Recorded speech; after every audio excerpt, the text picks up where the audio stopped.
Wisconsin Madison e de Warwick, é diretor do Centro de Estudos Sociais da Universidade de Coimbra e coordenador científico do Observatório Permanente da Justiça Portuguesa. É co-coordenador científico de diversos programas de doutoramento e tendo publicado trabalhos em diversas línguas sobre globalização, sociologia do direito, epistemologia, democracia, cidadania global, direitos humanos. As restantes horas que poderíamos passar aqui a apresentar o professor Boaventura vão ser aproveitadas a ouvi-lo, que é muito melhor aproveitar o tempo dessa forma. Professor Boaventura, agradecemos a sua presença e o chão é seu.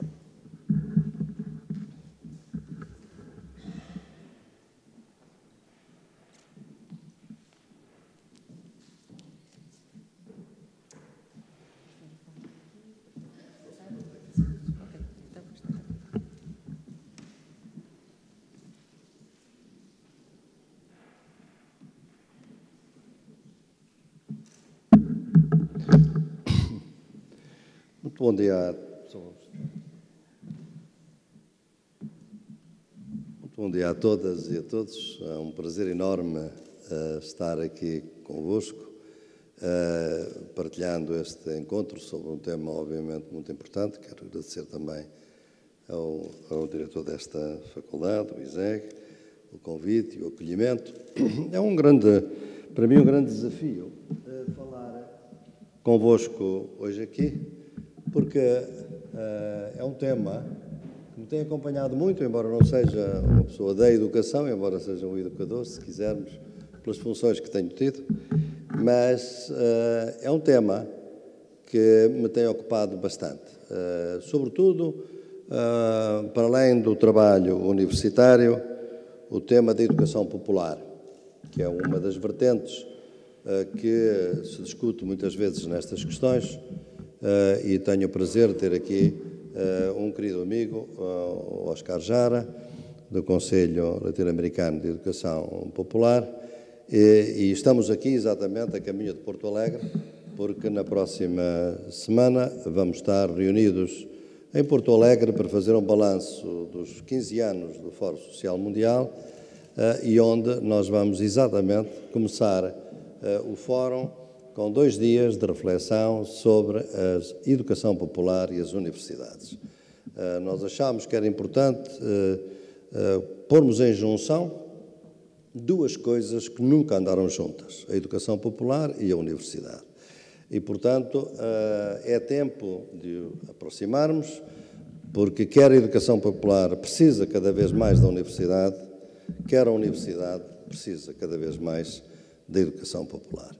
E, portanto, é tempo de começarmos a pensar em que as divisões, que por vezes se criam, e são muitas, temáticas, políticas, ideológicas, nós estamos num tempo em que precisamos de juntar forças àqueles e aquelas que lutam por uma sociedade melhor, dado que somos cada vez menos, quando a gente olha um pouco como vai o mundo neste momento. E, portanto, os temas, as opções que fazemos no nosso trabalho, obviamente que são opções ideológicas, políticas, científicas, mas elas todas vão num certo sentido. Portanto, uns dedicam-se à educação para o desenvolvimento, outros educação para a cidadania global, outros educação popular. Não são as mesmas coisas, não são as mesmas coisas.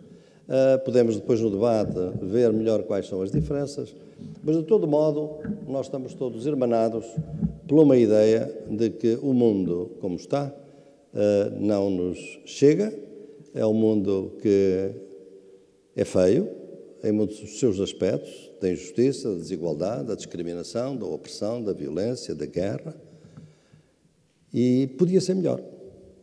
E para ser melhor depende de nós, obviamente. Não acreditamos em milagres e, portanto, aqueles que acreditam guardam-nos para si, certamente. E, portanto, é nesse sentido que vos falo hoje. E, portanto, esta minha primeira intervenção convosco tenho um sinal, uma tónica, que é a tónica da inquietação. Estou inquietado, vou-vos inquietar, espero que não demasiado. Espero que esta inquietação seja apenas um motivo de nos juntarmos num determinado debate. Bem, Então, como é que eu começo? Eu começo exatamente por fazer um diagnóstico do mundo em que vivemos hoje em dia. Não faço virado especificamente para Portugal, nem para a Europa. Numa organização deste tipo ainda faria menos sentido, mas pelo trabalho que tenho vindo a fazer na América Latina, na Ásia e na África, onde parte dos meus projetos se realizam. Neste momento estou a realizar um grande projeto financiado pelo European Research Council, em que, além de países europeus, está a trabalhar em países como a Índia, a África do Sul, Moçambique, Brasil, Bolívia e Equador.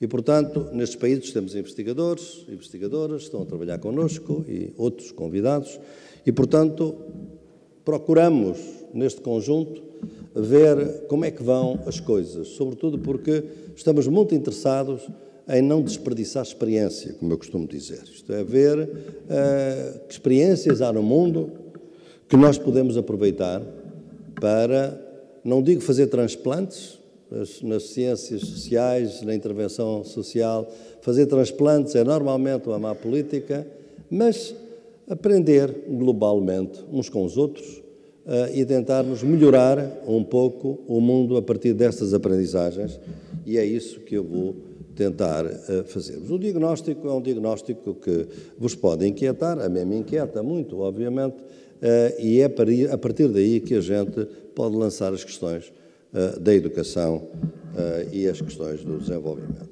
A primeira, eu vejo que nós vivemos neste momento no mundo 7 ameaças muito fortes. E essas ameaças são desafios, são também desafios enormes com os quais nós estamos confrontados neste momento. O primeiro desafio é a desfiguração do Estado.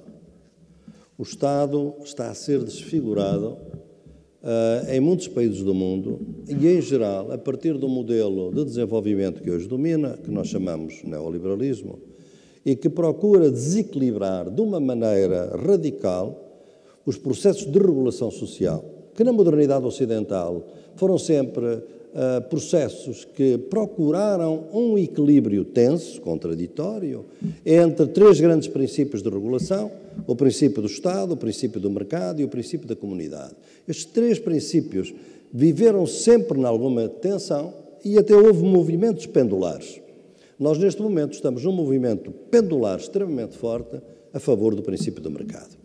E, portanto, o Estado, que foi um dos agentes de criar interações não mercantis entre os cidadãos, pois se eu estou doente e não tenho dinheiro, uma de duas: ou tenho um sistema público de saúde, ou tenho dinheiro, ou não tenho dinheiro, e então não posso ir ao médico privado e, portanto, posso morrer. Portanto, interações não mercantis, a área da saúde, da educação, do transporte, da segurança social. O Estado teve um contributo extraordinário através de uma ideia de que ele seria um dos pilares. Em alguns países, em alguns momentos, o Estado teve precedência sobre o mercado, sobre a comunidade, e estamos neste momento exatamente num momento em que é o mercado que tem uma precedência grande. E essa precedência como é que se nota? Através de uma ideia que quase subtilmente ocorreu na comunicação social, nos nossos trabalhos científicos, sem que nos tivéssemos dado conta. Até aos anos 60, anos 70, a condição de um Estado forte era uma sociedade civil forte. Dizia-se que para haver um Estado forte, democraticamente forte, obviamente, não estamos a falar de Estados ditatoriais, precisávamos de uma sociedade civil forte. A partir dos anos 80, nós vamos assistir a uma mudança total neste conceito. Para haver um Estado, uma sociedade civil forte, é preciso que o Estado seja fraco. E, portanto, criou-se uma contradição entre a sociedade civil forte e o Estado fraco. E daí toda uma ideia de demonização do Estado, que tem vindo, obviamente, como se fosse uma profecia que se autorrealiza, a criar exatamente esse enfraquecimento do Estado, a sua corrupção, a sua ineficiência, que tem vindo, de alguma maneira, a ser criada ao longo destes tempos, através dessa desfiguração. Não é desregulação. Nós nunca promulgamos tantas leis para regular o Estado como agora.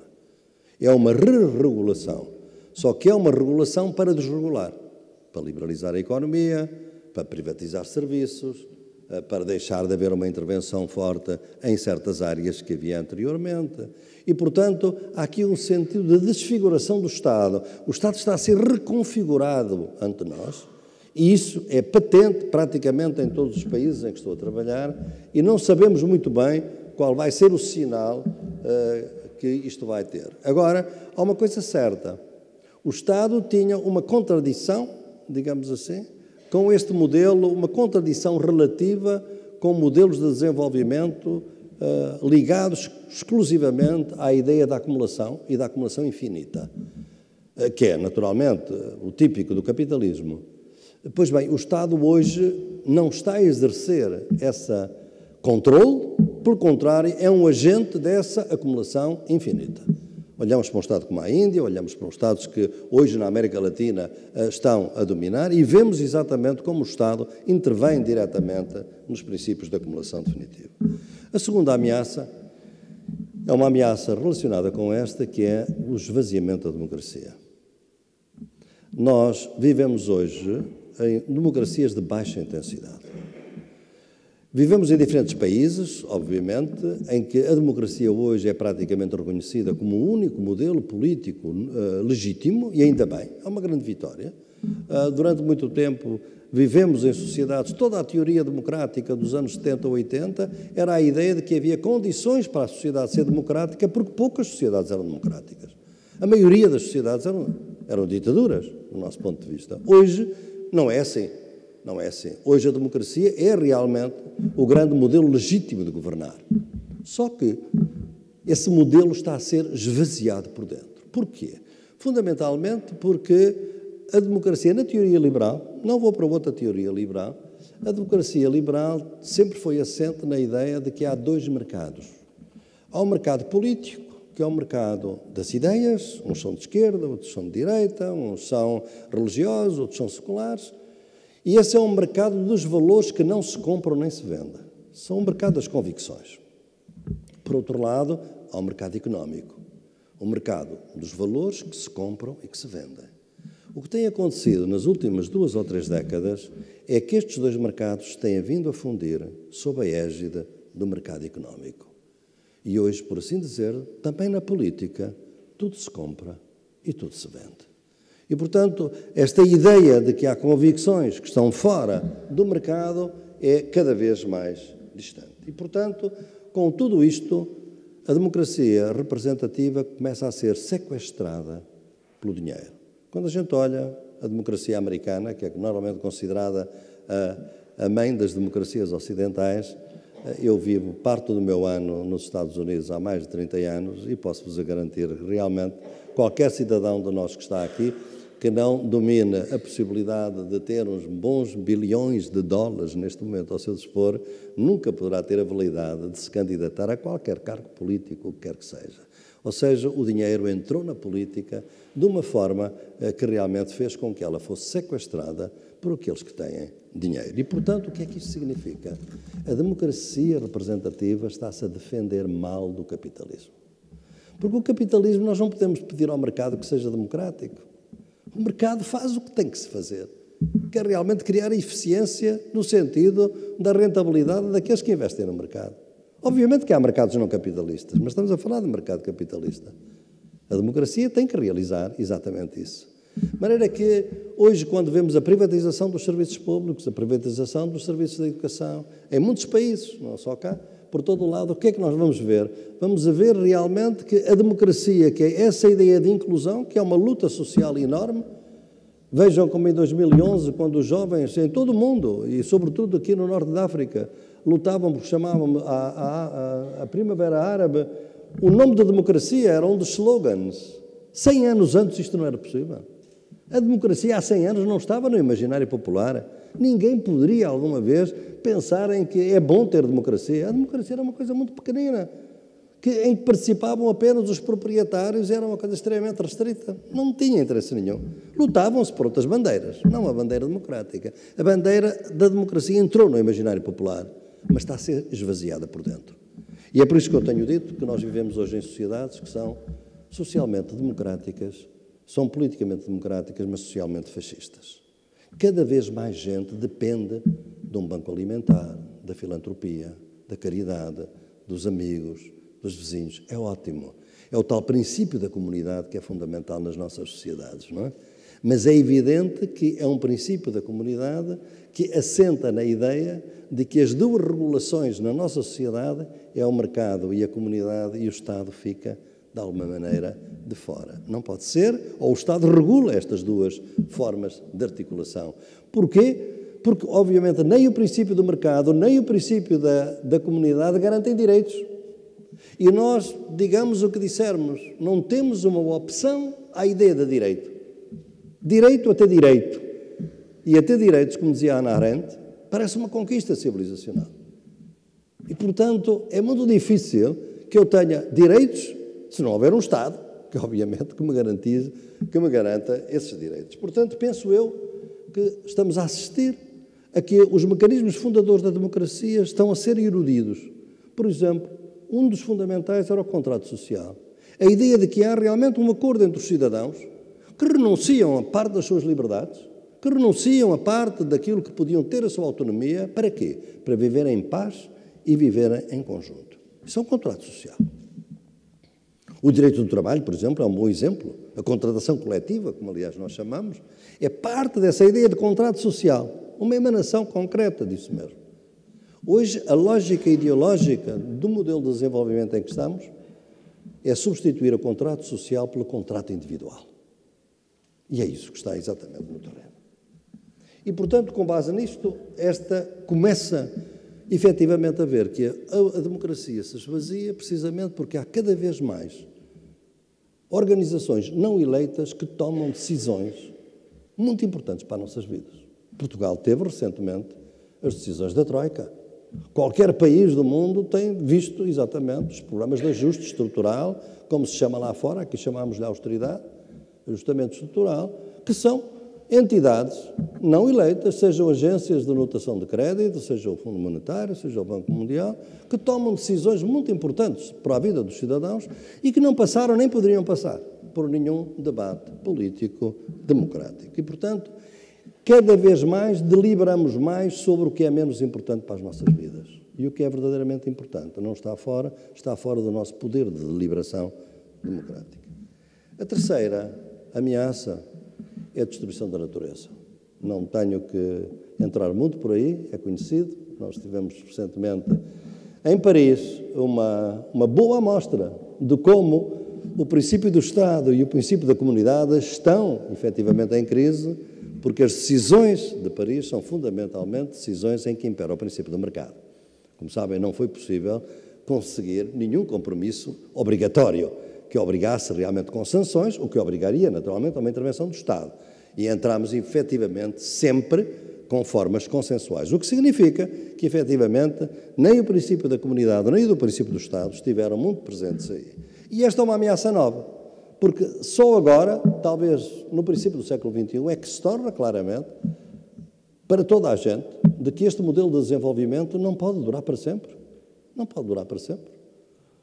Aqui há 20 anos, as Nações Unidas diziam, há 20 anos, vejam, que se alguma vez a Índia e a China se desenvolvessem como os Estados Unidos, precisávamos de 3 planetas.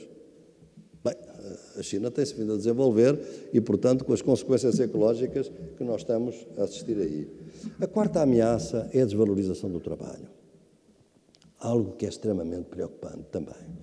Porquê? Porque o trabalho foi o grande modelo através do qual as pessoas adquiriram cidadania. A grande parte das classes populares foi através do trabalho que se tornaram cidadãos. Começaram a ter direitos e foi uma luta muito grande desde o século XIX.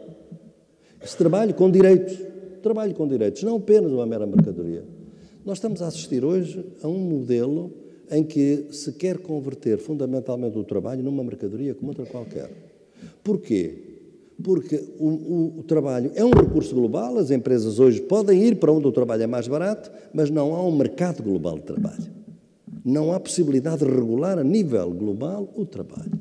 E, portanto, o que é que nós assistimos hoje? Assistimos, efetivamente, a que certos conceitos fundamentais do trabalho estão a ir pela água abaixo. Por exemplo, a distinção entre o trabalho pago e não pago. certamente sabem que muitas multinacionais hoje, é para não falarmos, porque às vezes pensam daqueles empresários pouco eficientes, que escravizam os seus trabalhadores, não estou a falar deles. Estou a falar das transnacionais que sabem que hoje os contratos dos seus CEOs e dos seus empregados são de trabalho a 24 horas. Isto é disponibilidade para estar 24 horas à sua disposição. Portanto, não há trabalho, não há horas extraordinárias. Este modelo não permite horas extraordinárias. Por outro lado, tem, inclusivamente, limitações para certas atividades fora do trabalho. Não frequentar certos bares, não frequentar certas zonas da cidade, não frequentar certas companhias. Portanto, um controle total fora do momento do trabalho. Portanto, trabalho pago e não pago. E quantos de vós, hoje, sobretudo os mais jovens, passam noites inteiras no computador a escrever cartas para se candidatarem a empregos, a fazerem o CV, a refazer o CV, para entrevistas onde vão perder muito tempo, onde raramente podem encontrar emprego. Quem pagou esse trabalho? É um trabalho não pago. E, portanto, a ideia de trabalho pago, obviamente, a gente já sabia que havia uma grande distinção entre trabalho pago e não pago. É o trabalho da mulher, sobretudo em casa, que são ainda as mulheres que aguentam esse trabalho, que é o trabalho da reprodução da força de trabalho. É o trabalho que fazia com que a tal mercadoria de força de trabalho não pode ser uma mercadoria normal, porque ela não é feita segundo regras económicas capitalistas. É o cuidado da mãe, é o cuidado da mulher, é o cuidado dos filhos, é o cuidado dos casais, é todo o trabalho de doação, de entrega, de cuidado, de solidariedade, de reciprocidade dentro da família. Isto não é capitalista, é outra coisa. Tudo isso hoje corre o risco de ser negado. Mais do que isso, nós hoje também não somos capazes, muitas vezes, de distinguir muito bem entre tempo de trabalho e tempo livre. Porque se industrializou o tempo livre de tal maneira que, se virem bem os pacotes turísticos, e há estudos hoje que mostram o ritmo do trabalho turístico e do tempo livre e do modo como ele é exercido industrialmente, é praticamente uma reprodução do tempo de trabalho.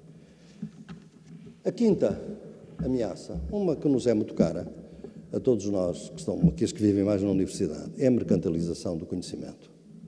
Nós estamos a assistir a processos em que as universidades estão cada vez mais a ser pressionadas para que os seus cursos, as suas atividades, a sua investigação tenha impacto no mercado. A palavra é absolutamente decisiva neste caso. E treino para o mercado. E, portanto, o que é que isto significa? É que o conhecimento deixou de ter valor. O conhecimento tem hoje valor na medida em que tem valor de mercado. Agora, como é que o conhecimento das ciências sociais, das humanidades, da filosofia, da arte, podem ter valor de mercado? Tem que ter valor e não devem ter valor de mercado. As universidades hoje estão, portanto, numa encruzilhada, e é isso que nos vai discutir agora esta próxima semana em Porto Alegre. É uma dessas questões, é como as universidades podem resistir a esta ideia de que devem ser geridas como empresas, para produzir trabalho para as empresas e fazer dos professores, obviamente, operários e dos estudantes apenas os seus clientes. A sexta ameaça, que também é extremamente preocupante, é a recolonização da diferença. Isto é, a ideia de que nós continuamos a diferenciar nas nossas sociedades pessoas porque as discriminamos na medida em que não as consideramos que são plenamente humanas.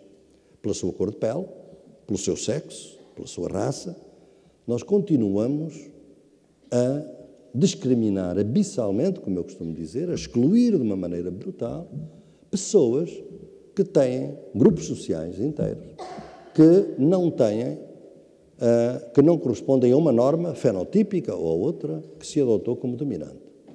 E, portanto, quem é sub-humano não tem direitos humanos. Falamos deles com a lógica dos direitos humanos, mas, de facto, eles não são sujeitos de direitos humanos. São objetos dos nossos discursos de direitos humanos. Hoje estamos a assistir a uma onda brutal de racismo e de xenofobia em todos os países. Os Estados Unidos é um bom exemplo, quase, digamos assim, surpreendente, com um presidente negro. Nunca se mataram tantos negros como se matam hoje nos Estados Unidos, com a brutalidade policial. Nunca se mataram tantos negros como agora no Brasil, em cidades que são praticamente cidades de martírio para os jovens negros, seja o Ceará, seja Fortaleza, ou seja Salvador. Temos os problemas da xenofobia na África do Sul. Temos os problemas também de uma forma de racismo religioso do hinduísmo político contra o Islão na Índia, ou seja, recolonização da diferença. Algo que nós pensávamos que com o colonialismo histórico terminado, estas formas deixariam de estar. Portanto, um sub-humano não tem o mesmo direito que tem um ser humano. Nós vivemos hoje no mundo, 35 milhões vivem em trabalho análogo ao trabalho escravo. Há quanto tempo terminou a escravatura? O Mediterrâneo é um cemitério líquido, onde este ano morreram milhares de pessoas. Aquelas que sobreviveram ao cemitério sólido do deserto do norte da África, a caminho do Mediterrâneo. E, portanto, aqui o conceito de humanidade não existe na nossa contemporaneidade sem o conceito de subhumanidade. E essa subhumanidade é essa que faz. Que não são apenas as pessoas de outras raças, são também as mulheres.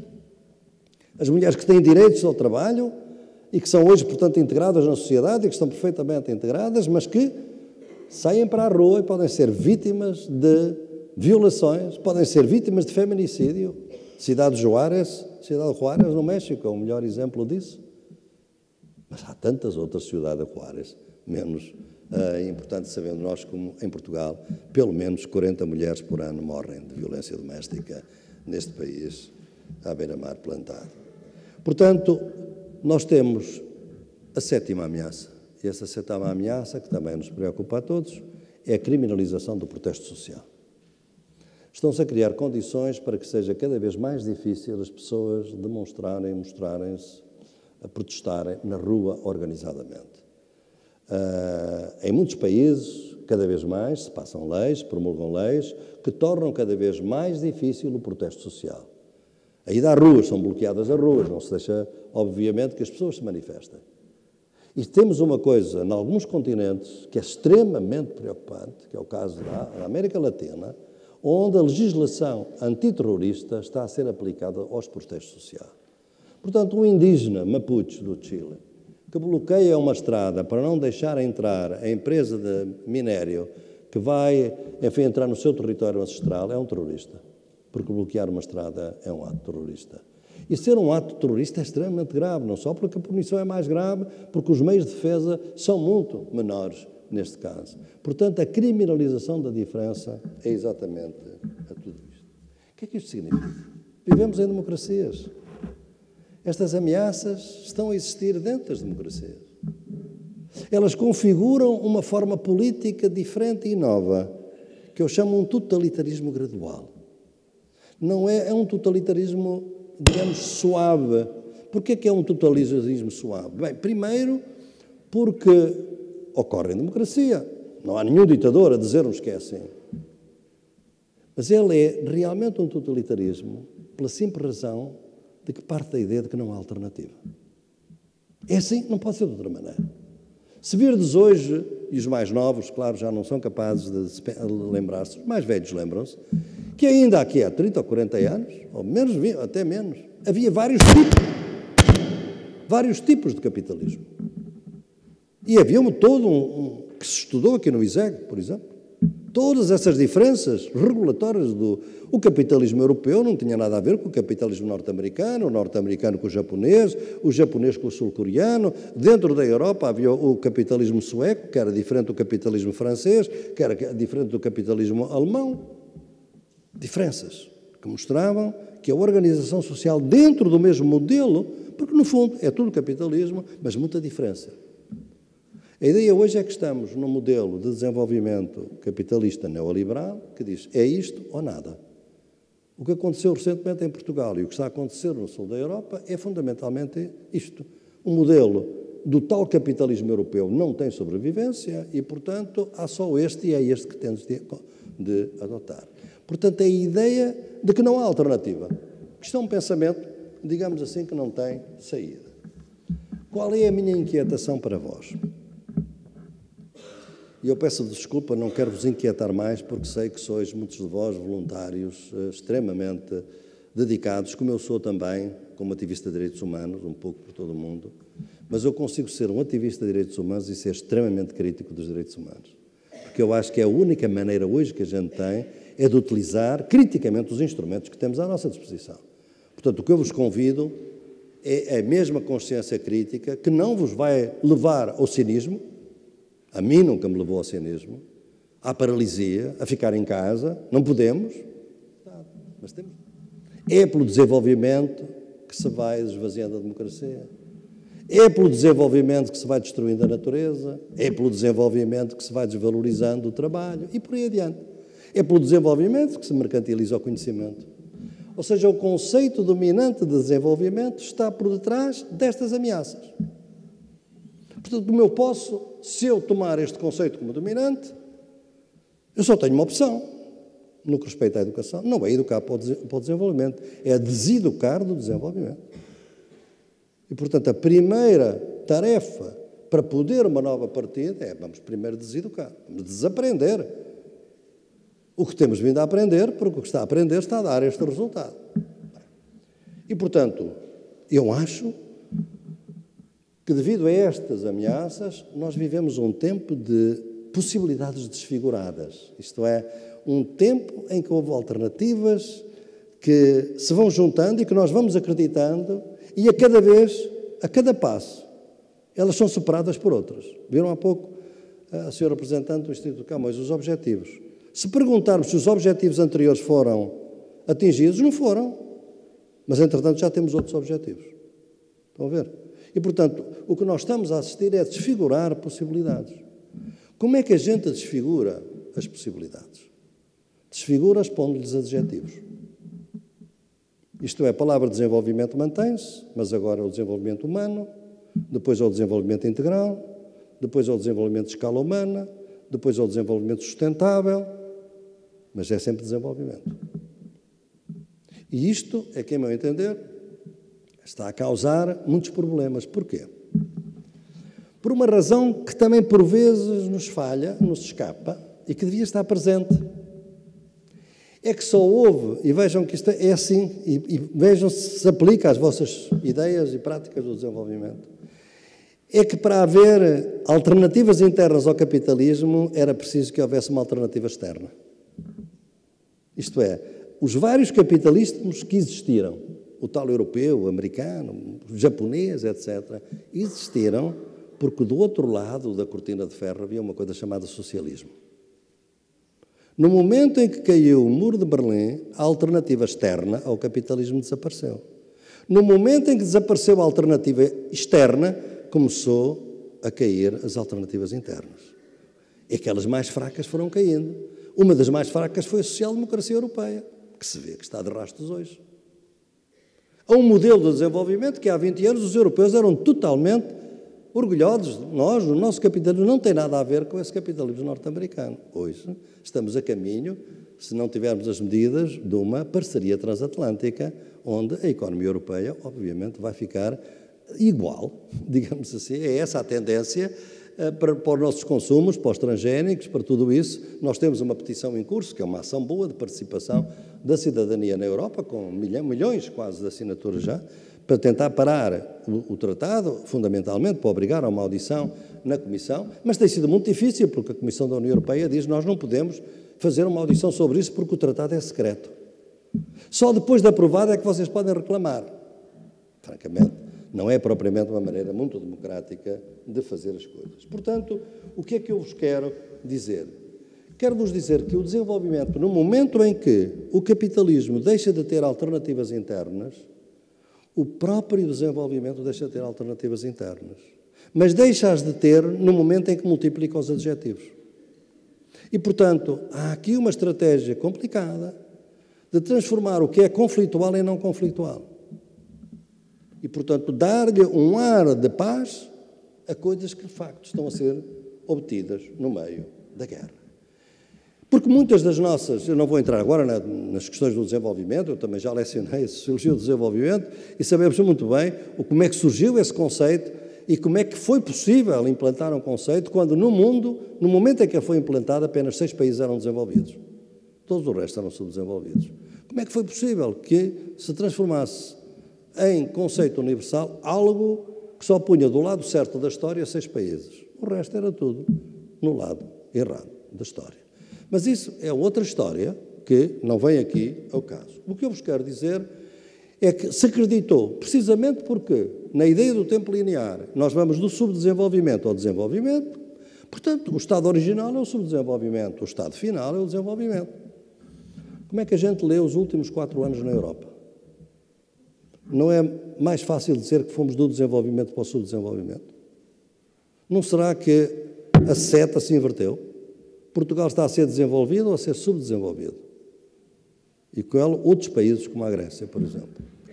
Isto obriga-nos realmente a levar a sério estes conceitos e tentar ter uma ação forte com eles.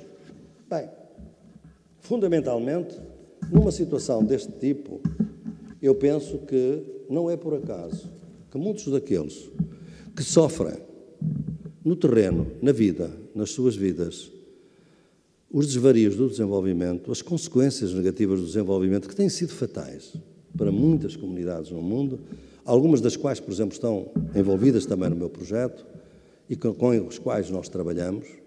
Como é que eu posso educar para o desenvolvimento a população de 4 milhões de camponeses de Nacala, em Moçambique, que estão ameaçados de expulsão com um investimento, um grande megaprojeto agroindustrial, financiado pelo Brasil e pelo Japão? Como é que eu vou fazer educação para o desenvolvimento? Vão perder as suas terras ancestrais, obviamente. Como é que eu faço isso na Amazónia, nos Mundurucus, que neste momento é um dos povos que eu mais apoio, em Mato Grosso do Sul, assassinados, precisamente para o avanço sem controle nenhum da agroindústria do Brasil, neste caso da cultura da soja? Como é que eu vou educar para o desenvolvimento os agricultores do interior do Ceará, onde a incidência de câncer é 3 ou 4 vezes superior à incidência de câncer em São Paulo? São camponeses.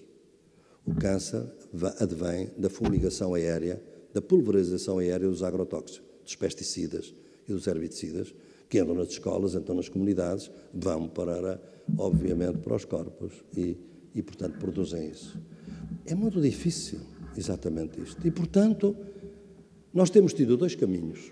E os 2 caminhos são ambos honrosos. Eu nem tenho a minha opção, vou-vos dar qual é a minha opção, mas respeito muito os outros que têm a outra opção. Uns vão pela ideia do desenvolvimento alternativo. Aliás, se virem bem, os adjetivos que se foram criando ao longo destes últimos 20 anos vão na ideia do desenvolvimento alternativo.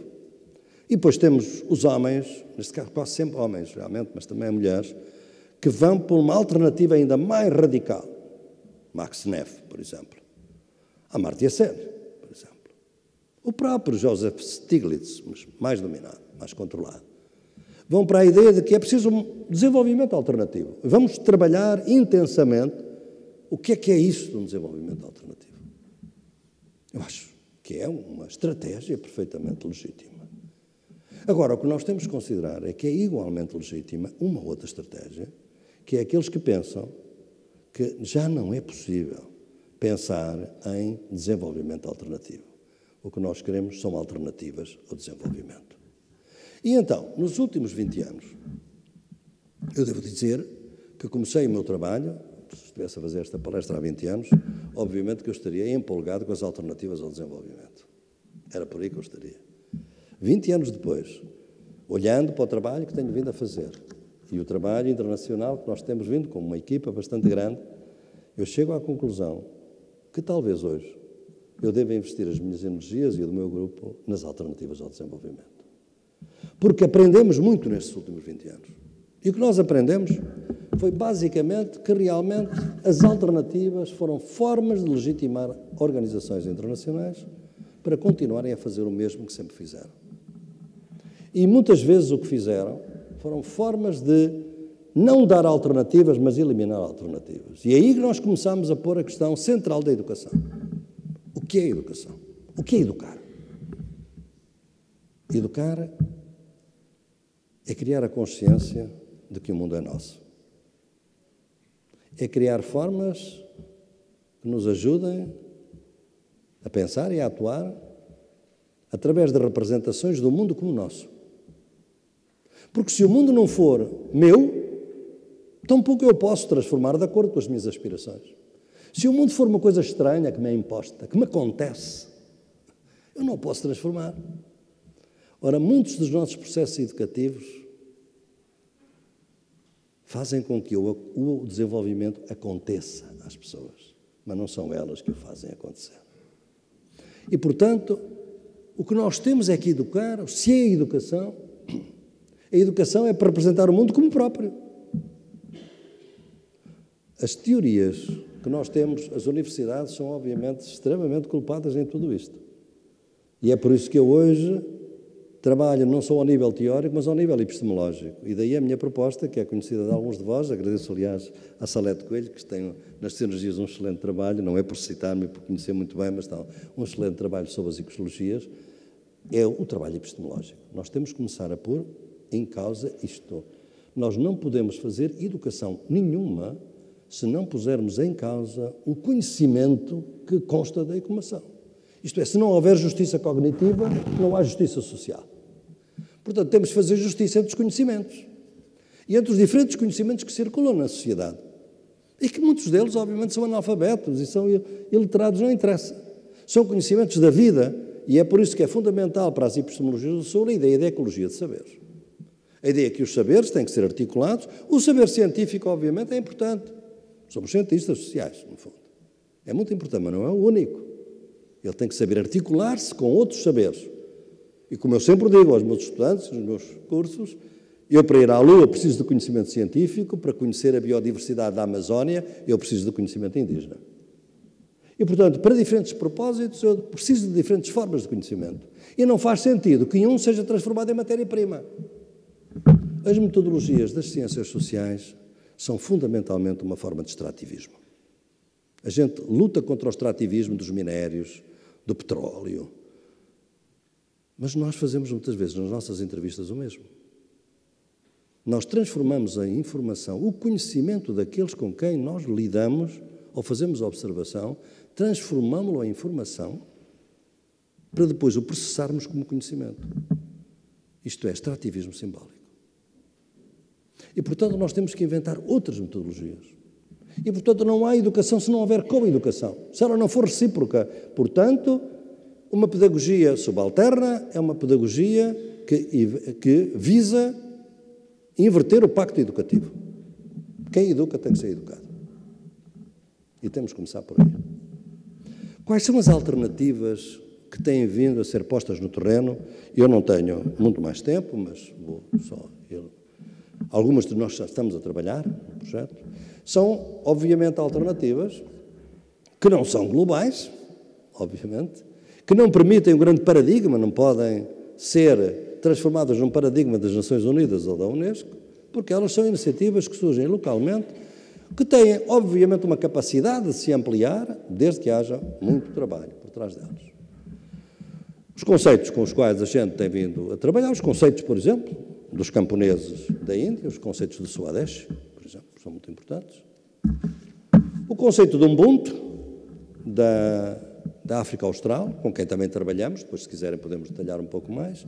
O conceito do summa causa, o summa camanha, o bom é viver, esse é mais conhecido agora porque está na Constituição da Bolívia e do Equador. São formas de economia solidária, de reciprocidade, que envolvem, inclusivamente, outra concepção da natureza, o artigo 71 da Constituição do Equador, que diz que a natureza tem direitos, que nós temos que respeitar os ciclos vitais da natureza, que a natureza é um órgão vivo, Pachamama, terra-mãe. São outros conceitos, são outras lógicas que estão por trás da summa causa, por exemplo. Mas também do Ocidente têm vindo outras alternativas, o chamado decrescimento, decrescita, degrowth, por exemplo. A ecologia política, um outro paradigma alternativo ao desenvolvimento, tem vindo a ser desenvolvido. E o chamado commons, os bens comuns da humanidade, também desenvolvido a partir do Ocidente. Ou seja, nós estamos num ponto em que é possível fazer aprendizagens globais, em que não é agora dizer que agora o Sul é que vai ensinar o Norte. Não é isso. É que temos que encontrar formas que mostrem uma coisa, é que todos os conhecimentos são incompletos de maneira diferente, e só ganham se aprenderem uns com os outros. E, portanto, talvez a gente aprenda com outras concepções do mundo que não são as concepções ocidentais. E o mesmo pode acontecer com outros. Claro que temos que ver depois as diferenças. Eu, por exemplo, ainda há pouco tempo, ano passado, presidia um tribunal ético em Quito para a defesa de um grande parque nacional chamado Yatsuni, no ITT, no Equador. Quem foram os mobilizadores da defesa do parque? Por um lado, os indígenas, obviamente, os Aronis, amazónicos, os que estão contactáveis, porque há povos não contactados, em isolamento voluntário, que não quiseram participar. Mas o outro grupo eram os jovens urbanos, ecologistas, que não sabem quechua, não sabem amara, nunca estiveram na Amazónia, não sabem nada da agricultura, não sabem nada das cosmovisões e da espiritualidade indígena. Mas o conceito de terra-mãe, o conceito de que a gente tem que respeitar a natureza, que deve respeitar os seus ciclos vitais, de que quando se contamina um rio, não é apenas pôr lá um detergente e ele por continuar a correr água limpa, não, é limpar também as margens, é criar os ecossistemas, é reconquistar os ecossistemas desse rio, o que obriga a uma indemnização muito mais alta das empresas que contaminam o rio, porque tudo isto, como podem calcular, tem questões também económicas no que respeita aqui. Era possível uma articulação de saberes, um conhecimento ecológico urbano com um conhecimento indígena, que não é urbano, é rural, que não é, obviamente não vou dizer que é indígena puro, não há nada puro no nosso tempo, os conhecimentos são todos híbridos e, portanto, mesmo a própria questão da língua é fundamental. Mas estas alternativas são alternativas com as quais nós temos vindo a trabalhar, porque trabalhamos no terreno com as populações e com gente que tem vindo a trabalhar. O nosso trabalho metodológico tem que ser, nós, por exemplo, inventámos neste projeto que estamos a realizar, da observação participante à observação participada, neste momento. O trabalho é feito com um pacto de articulação com as comunidades, que é totalmente diferente e que nos obriga a fazer muito trabalho para as comunidades como condição para poder trabalhar com elas, porque de outra maneira não podemos trabalhar e, portanto, saber é muito longe daquilo que eu, quando jovem, nos anos 70, fiz a minha tese de doutoramento em Yale e quis naturalmente devolver a minha tese à comunidade. Era, no fundo, lhes dizer quais foram os resultados da minha pesquisa. Não é? Bem, havia duas questões que me impediram de o fazer. A primeira porque era uma ditadura, a ditadura no Brasil, nessa altura, em 74, estava terrível, estava muito dura. A segunda é que os meus dados não interessavam nada para a comunidade. Eu estava a falar de estudos sobre a sociologia do direito, do pluralismo jurídico. Aqueles temas não eram os temas do cotidiano das pessoas. Eu não fui capaz, naquela altura, de transformar o meu trabalho relevante para eles. Portanto, há uma aprendizagem que é preciso fazer-se. Portanto, estas alternativas obrigam aqui. Primeiro, se houvesse uma cidadania global, tinha que ter uma condição, tinha que ser intercultural. Mesmo aceitando que existe uma coisa chamada cidadania global, tenho várias sérias dúvidas. Não é? Mas seria intercultural, obviamente. Porque não há hoje uma forma de emancipação social única. Nós já o acreditamos, pensámos durante muito tempo. E ela, por vezes, ela infiltra-se nas nossas investigações. Eu não sei se o Oscar Jara concorda com isso, comigo, mas eu também fui amigo do Orlando Falsborda, sobretudo no final da sua vida, em que o Orlando me dizia uma vez, em Quito, boa, nós andámos a fazer tudo isto da investigação, da ação participativa, ótimo, é o que vocês veem nas vossas revistas, é o que está tudo, a história oficial. O problema foi que muitas vezes a conscientização freiriana, a conscientização do Orlando, que eu quis fazer na ação participativa, era uma maneira, para os jovens que estavam a trabalhar comigo, era uma maneira disfarçada de fazerem doutrinação marxista. Porque, no fundo, quando os camponeses lhe falavam, eles falavam nas categorias marxistas e, no fundo, era a concepção marxista que era a certa. Portanto, não havia tanto ecologia de saberes como se pretendia. Nós temos que levar a sério, efetivamente, que não há uma emancipação única, monocultural. Ela existe como uma rede. E é por isso que muitos não lhe chamam socialismo, chamam-lhe uma causa, chamam-lhe Ubuntu, chamam-lhe dignidade e respeito. Como é que a gente põe numa lógica tão contaminada por indicadores, por impactos, o que é o respeito? O que é a dignidade? Portanto, eu penso que estes são algumas das dúvidas, obviamente, que se levantam e das inquietações. São inquietações minhas, devo-vos dizer, porque eu também sou uma pessoa que estou no terreno e, portanto, nesse terreno eu vivo intensamente isto. Mas, como eu digo num dos meus textos na Gramática do Tempo, há duas formas de ignorância. e Eleutério isso de Nicolaus de Cusa, o grande filósofo alemão do século XIV, século XV. Há cá duas formas de ser ignorante. O ignorante é ignorante e o ignorante esclarecido. O ignorante esclarecido é aquele que sabe que é ignorante. Infelizmente, nas nossas agências, nas nossas universidades, a gente não sabe que é ignorante. E, portanto, é uma ignorância ignorante. Portanto, sendo assim, eu penso que se nós, o único objetivo possível era que a educação fosse com educação, que nos educássemos uns aos outros e que nos educasse fundamentalmente para representarmos o mundo como próprio. Para que nós estivéssemos a fazer acontecer o mundo e não que o mundo não estivesse a acontecer. E isso é, obviamente, muito difícil de fazer. Porquê?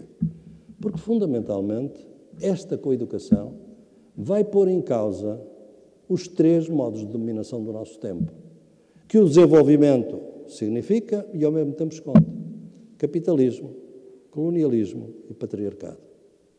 Estes são os três grandes modelos. Há outros, obviamente, mas os principais são capitalismo, colonialismo e patriarcado. Mais do que isso, eles não são separados. Eles atuam em conjunto. E foi um erro de muito pensamento crítico ocidental, nomeadamente marxista, de pensar que era só o capitalismo. Não. O capitalismo atua com o colonialismo, atua com o patriarcado. E isso é que torna, efetivamente, o trabalho muito mais difícil. E, portanto, essa coeducação que eu penso que é aquela que deve estar na base, e é uma pedagogia que, obviamente, tinha de ter uma outra condição, que essa é das mais tenazes para nós, é que ninguém se coeduca, nem representa o mundo como próprio, senão na sua própria língua. Pois o problema da língua. Isso é um dos problemas hoje mais devastador nos Andes, por exemplo, e também nos vales da Índia. Em que língua vamos poder falar? Porque realmente nós sabemos que hoje muitas pessoas que continuam a não poder falar uma das línguas coloniais e, curiosamente, muitas vezes, no nosso próprio trabalho, mesmo quando tem a melhor intenção de ser descolonizadora, é feito numa língua colonial. Como é que a gente pode descolonizar a partir de uma língua colonial? Não seria melhor começarmos por aprender outras línguas? Portanto, as epistemologias do Sul levantam estas questões da ecologia dos saberes, da tradução intercultural, da sociologia das ausências, são bem conhecidas por alguns de vós e fico muito feliz por isso. E estás-me a ajudar, a Salete, com toda a franqueza, com toda a genuinidade, o seu texto, porque levou bastante mais longe a questão das monoculturas para as ecologias, está-nos a ajudar a ver quais são o impacto na educação de tudo isto. Aliás, há um colega colombiano, Guizo, também, que faz o mesmo esforço. O que nós queremos, fundamentalmente, é isto, e com isto eu concluo. Eu costumo dizer que um dos problemas do pensamento crítico eurocêntrico foi querer criar intelectuais de vanguarda. Eu nunca quis ser um intelectual de vanguarda, nem quero ser. Eu quero ser um intelectual de retaguarda. Ir com os que vão mais atrasados. Ser um facilitador entre os movimentos e as organizações. E depois fazer o meu trabalho teórico. Obviamente, tenho que fazer, tenho que escrever os meus livros. Mas como intelectual não há uma vanguarda. Porquê? Porque o princípio, a teoria da vanguarda foi sempre isto. É que quando ela não se realiza, a culpa foi da realidade, nunca foi da teoria. Ora, como é que seria um educador de retaguarda? Esta é a pergunta que vos deixo. O que é um educador de retaguarda? A melhor definição que eu encontraria, obviamente metafórica, é alguém que tem asas com raízes. Muito obrigado.